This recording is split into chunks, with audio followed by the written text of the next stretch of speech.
Aí prosseguindo, então a decisão de Himmler de encerrar a solução final, o Eichmann ele vai ter um desconforto, né? Então o Himmler ele tinha assim, vacilava em relação ante o medo físico mesmo de Hitler. Havia aqui ilusões sobre o futuro como pacificador da Alemanha, no caso que era a tarefa aqui do Himmler. E aí uma ala moderada da SS passa a existir. Essa ala moderada contra a qual o Eichmann nunca vai ter assim uma concordância, né? Então foi nesse momento que uma ala moderada da SS passou a existir, congregando todos aqueles suficientemente obtusos para acreditar que um assassino que consegue provar que não matou tanta gente quanto poderia ter matado, tem em suas mãos um álibi maravilhoso. E aqueles suficientemente espertos para prever uma volta às condições normais, quando o dinheiro e os bons contatos teriam novamente suprema importância. Então são duas coisas aqui. De um lado, aqueles que assim não teriam tanta inteligência para supor que um assassino, como foram, né, aqui da Gestapo alemã, da SS alemã, que poderiam aqui ter como álibi assim, olha, eu matei, mas poderia ter matado mais. Não fiz. Então, alguém que fosse assim, burro o suficiente para acreditar que isso seria um álibi. Ou então aqueles que seriam espertos o suficiente para perceber que a Alemanha estava próxima da ruína e que agora era o momento de garantir uma provisão de dinheiro para se safar. Como vai acontecer. Tu pode ver que a maior parte dos carrascos nazistas que não foram pegos de imediato, eles fugiram com condições para fugir. Então, é isso que ele coloca aqui. Essa ala moderada, que antes era a ala que projetava toda a questão da guerra, toda a questão do extermínio, agora elas estavam, né, tentando negociar com os próprios judeus, né, a salvação deles. Né? E o Eichmann, ele nunca se ligou a essa ala moderada. Né? E a Hannah diz o seguinte, seria até duvidoso se ele fosse admitido, acaso se ele tentasse. O motivo era o seguinte, aquela ala era, vamos colocar assim, as pessoas cavalheiras, mais bem educadas. E o Eichmann não era necessariamente uma pessoa assim. Né? Então ele nutria um ressentimento violento contra esse pessoal da ala moderada. Ou que vão se tornando moderados no final da guerra. Então, era capaz de mandar milhões de pessoas para a morte, mas não era capaz de falar sobre isso de maneira adequada, se não lhe fornecesse a regra de linguagem condizente. Então, em Jerusalém, lá durante o julgamento, ele falou livremente em matar, assassinar, crimes legalizados pelo Estado, porque justamente na incapacidade de muita argumentação, ali tanto o advogado de defesa como os juízes, né, ajudavam até, no sentido de ele entender e dar as respostas. Né? Então ali ele falou com franqueza.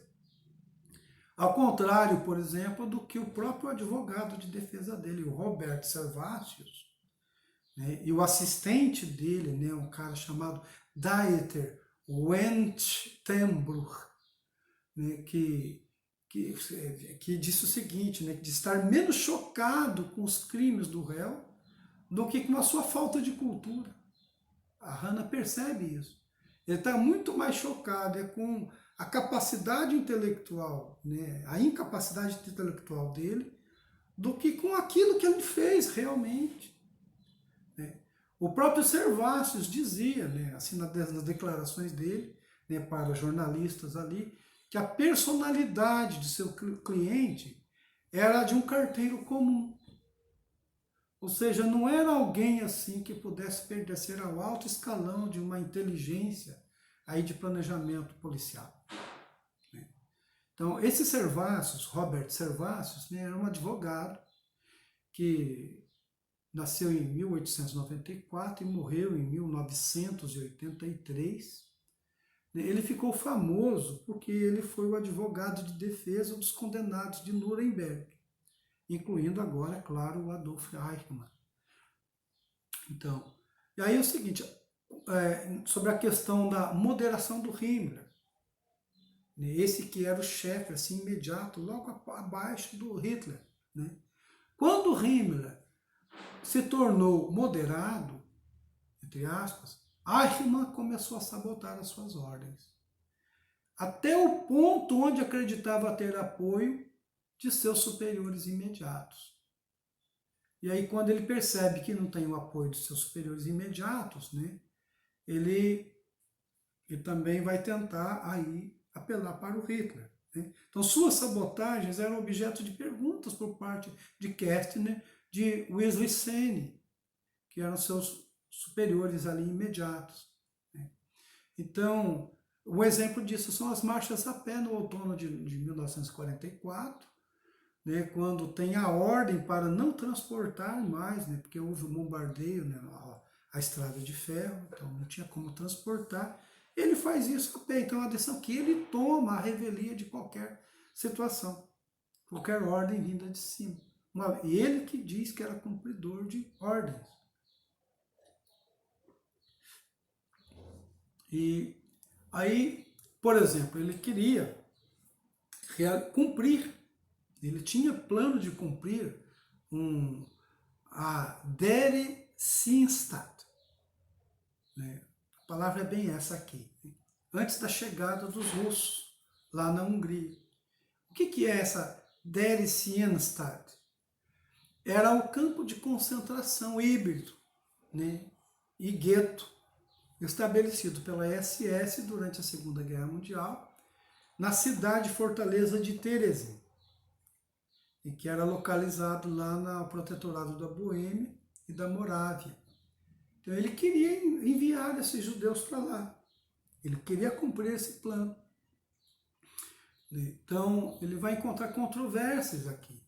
Então, por exemplo, as ações de Rudolf Genscher, que era um subordinado a Eichmann, né, vai dar testemunho disso, né, que havia controvérsia. Né, o testemunho de Dietrich Wisley também.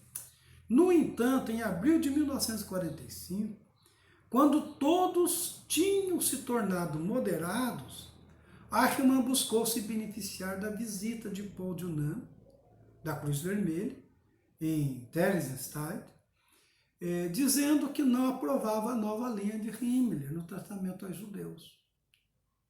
Ou seja, enquanto tinha alguém lá da Cruz Vermelha para verificar as situações, você sabe que a Cruz Vermelha, né, os enviados ali, os inspetores que a gente tem da Cruz Vermelha, ela vai justamente para verificar as condições degradantes ou não da guerra. Então eles faziam visitas aos campos de concentração para ver se as pessoas lá eram bem tratadas. E o Eichmann vai lá dizer, né? Então ele coloca nas costas do Himmler aquilo que na verdade ele tinha vontade de fazer. Né? Então, ele queria por tudo concluir a solução final. Né? Em todos os momentos, Eichmann fez o máximo para tornar final a solução final. Fato certo que não se colocou em discussão. Né? E aí lá no tribunal, né, poderia ter feito sim a questão se isso constituía prova do seu fanatismo, né, do seu ódio limitado aos judeus, se havia mentido à polícia, se havia cometido perjúrio no tribunal ao afirmar que era cumpridor de leis, uma vez que ele queria por tudo fazer aquilo que nem os seus superiores mais queriam fazer. E aí o seguinte, lá no tribunal, por exemplo, ele tem um tratamento bom. Né? Ele tinha confiança no juiz.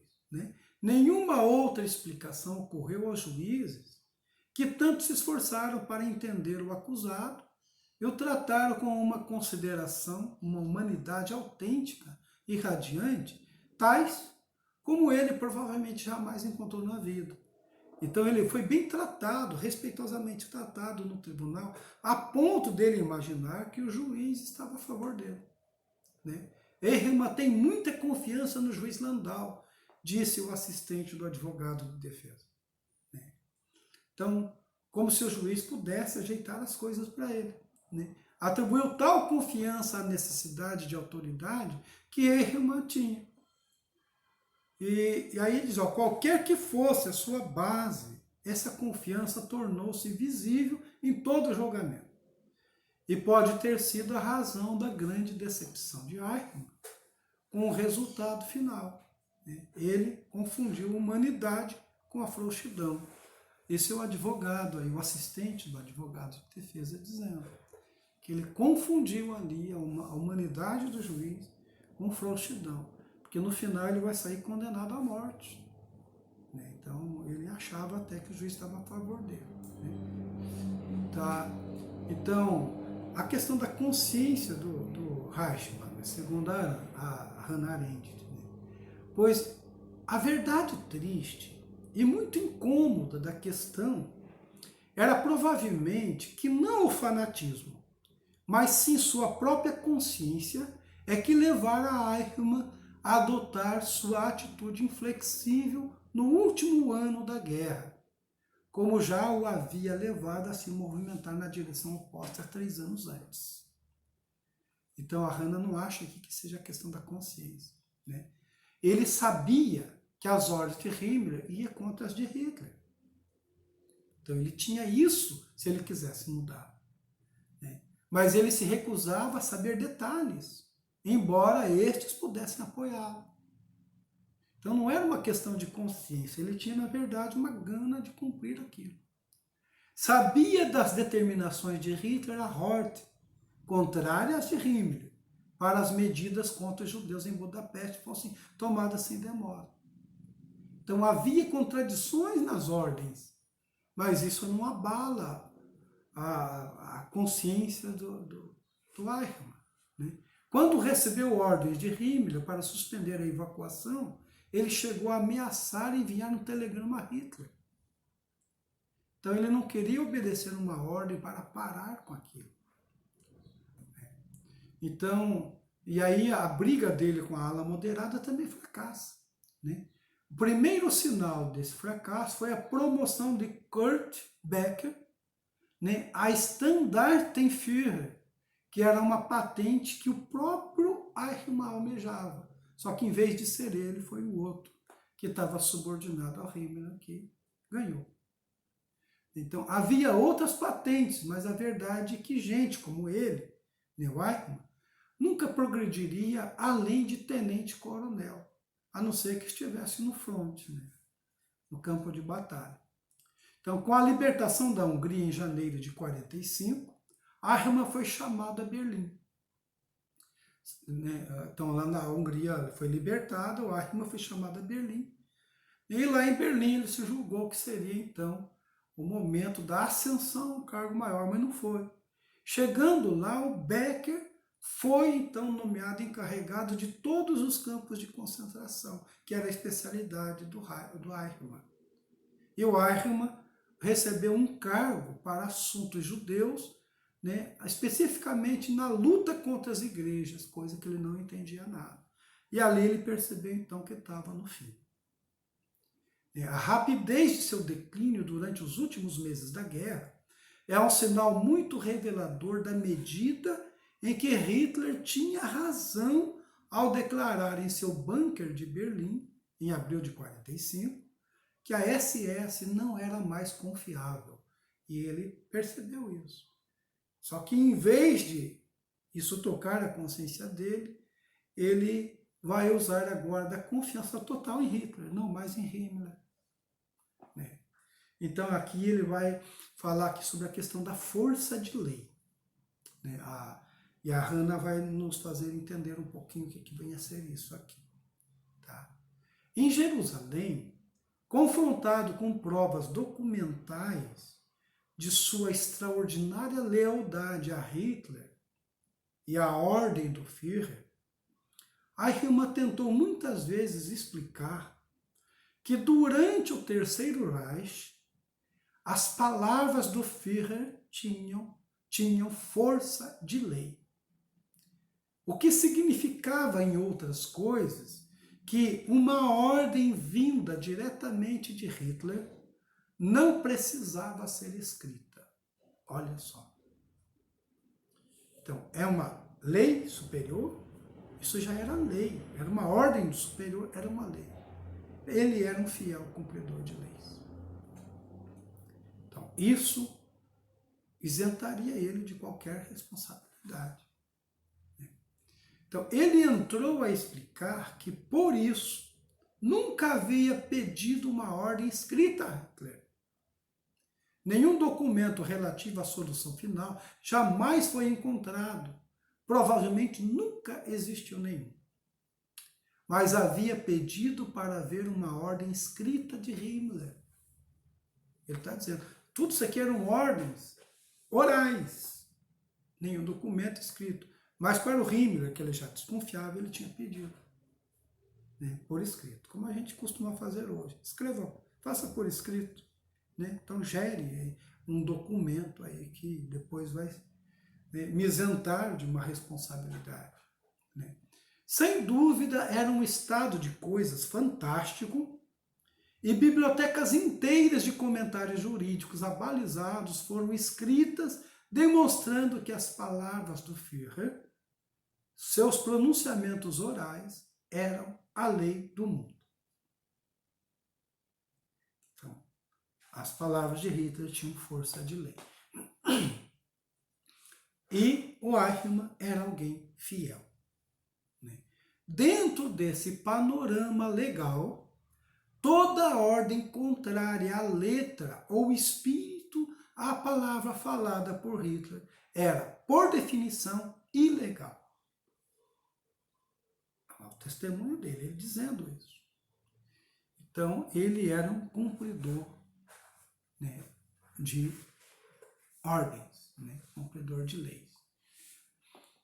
E aí ele diz assim, a posição de Eichmann, portanto, demonstrava uma semelhança muito desagradável àquela do muito citado soldado que, agindo dentro de um quadro legal normal, se recusa a executar ordens que contrariam a sua experiência normal da legalidade e que podem ser reconhecidas por ele como criminosas. Então, aqui, o que ela está dizendo? Ele vai achar que se recusar a cumprir uma lei, né, isso será um crime. Então, ele tem a obrigação de cumprir a lei, né?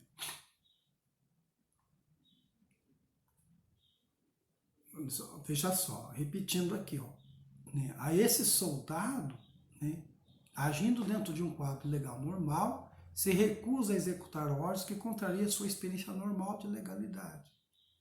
Então, como aquele soldado que cumpre as ordens independentemente de quem está mandando, né, independentemente dos resultados, né, eu estou aqui para cumprir, eu cumpro. É o comando, eu cumpro. Né? Então, a Hannah Arendt ela vai fazer aqui uma distinção entre lei positiva e a lei da consciência. Tá? Aí eu peço a atenção de vocês nesse ponto. Nós estamos caminhando aqui para o final do nosso texto aqui. Né?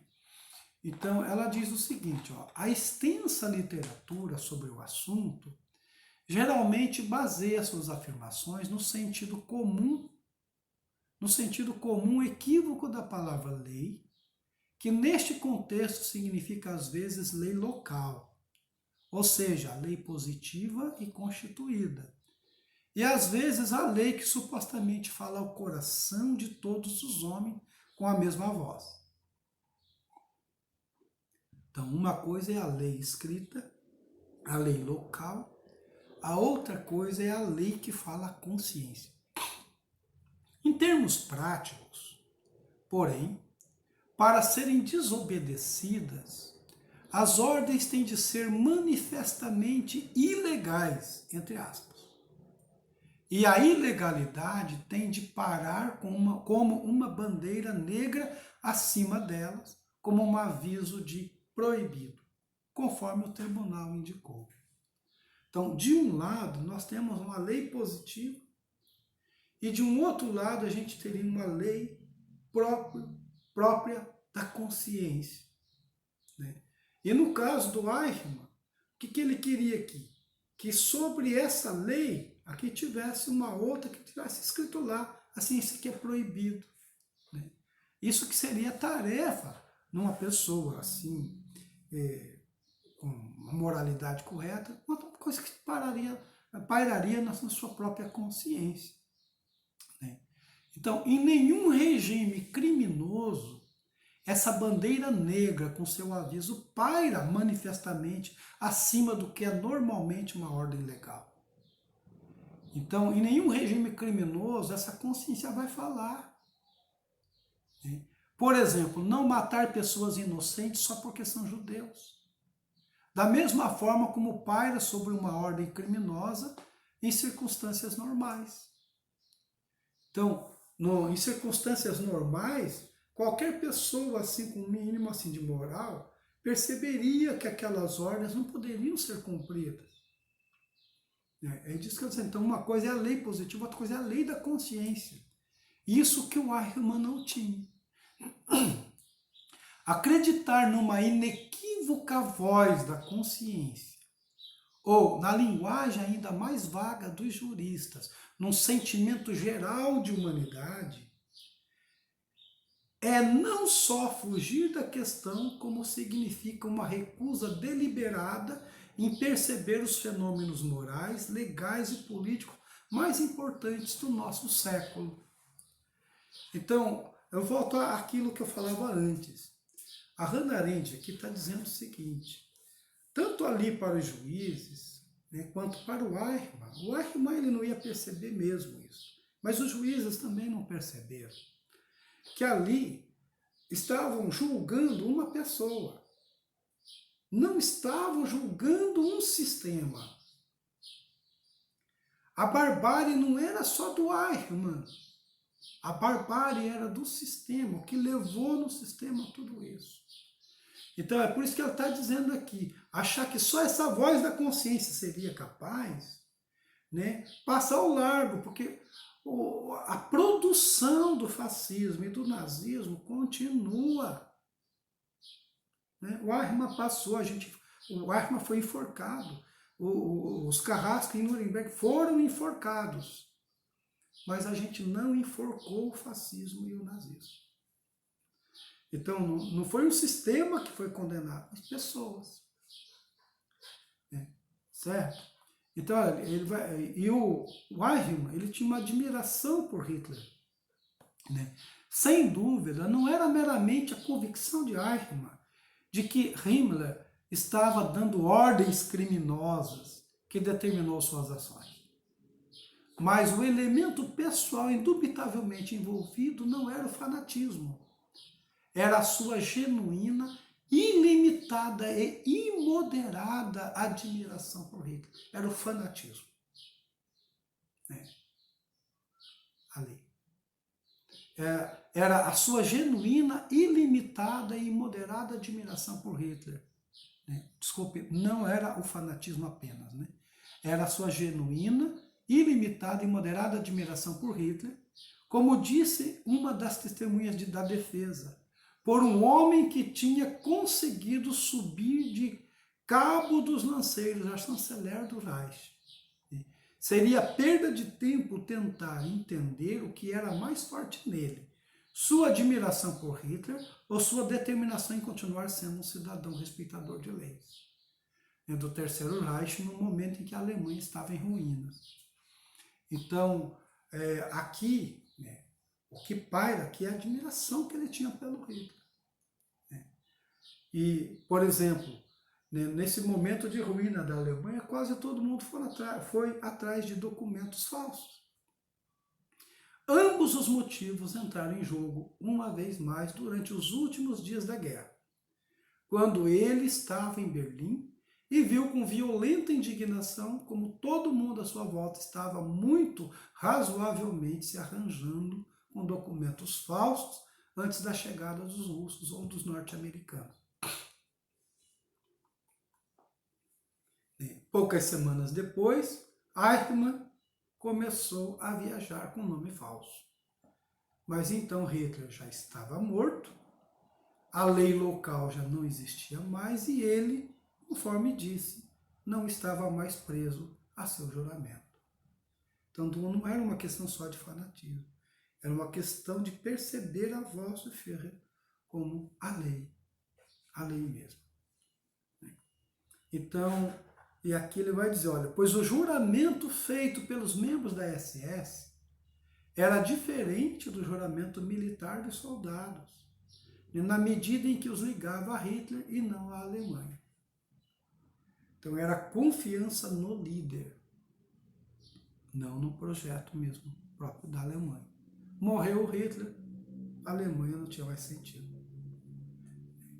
Então, da consciência do Eichmann, não comparável a esta de Alfred Jodl, enforcado em Nuremberg.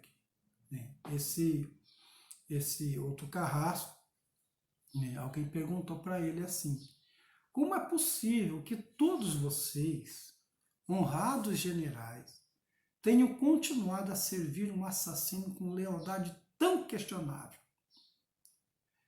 Ele responde, não era tarefa de um soldado agir como juiz de seu comandante supremo. Que a história se encarregue disso. Ou Deus no céu. Essa foi a resposta desse enforcado aqui, Alfred Jodl. A consciência de Eichmann era algo parecido. Então, muito menos inteligente, sem nenhuma formação, percebeu pelo menos vagamente que não era uma ordem, mas a própria lei que os havia transformado a todos em criminosos. Ele percebe isso aqui. Então, aqui a Hannah Arendt vai falar sobre o que é ordem e o que é lei. Uma ordem diferia da palavra do Führer, porque a validade desta última não era limitada no tempo e no espaço, a característica mais notável da primeira. Então, uma ordem, ela é limitada no tempo e no espaço. A lei não, a lei seria perpétua. Então, a ordem do Führer para a solução final foi tratada como uma lei.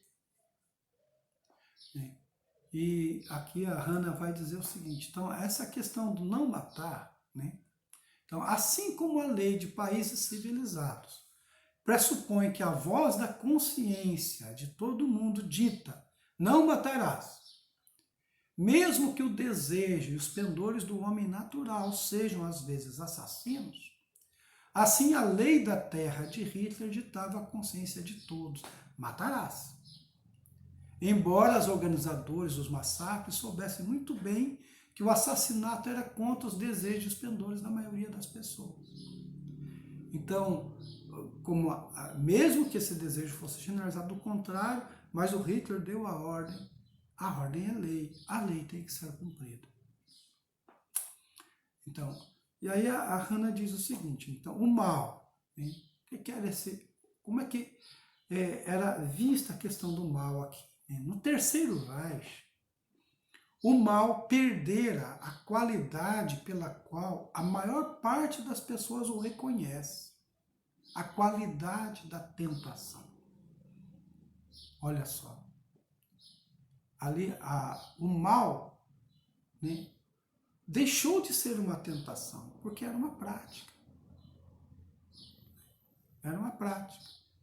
Então, se era dito matarás, então aqui já não era uma tentação, já era deliberação, era autorização. Então não era uma tentação de alguém que vai infligir a lei. A tentação seria não matar. Então, resistir à tentação de não matar. Poderia acontecer isso, Muitos alemães e muitos nazistas, provavelmente a esmagadora maioria deles, deve ter sido tentada a não matar, a não roubar, a não deixar seus vizinhos partirem para a destruição, pois eles sabiam que os judeus estavam sendo transportados para a destruição, é claro, embora muitos possam ter sabido dos detalhes terríveis, e a não se tornarem cúmplices de todos esses crimes, tirando proveito deles. Mas Deus sabe como eles tinham aprendido a resistir à tentação. Ou seja, o que a Hannah está colocando aqui, embora a tentação aqui seria não matar, mas eles resistiram a essa tentação. Então, ou seja, a consciência, ela contornou, ela cambiou para um outro tipo de consciência, né? Tá certo? Então, é esse o finalzinho do texto, né? A presença do mal aí, né, passa a ser essa tentação, né? Deixa de ser uma tentação, né? Né, o mal não é uma exceção mais, ela se tornou regra, de tal forma que a tentação é não praticar o mal, né? Devia ser o contrário, certo? Muito obrigado.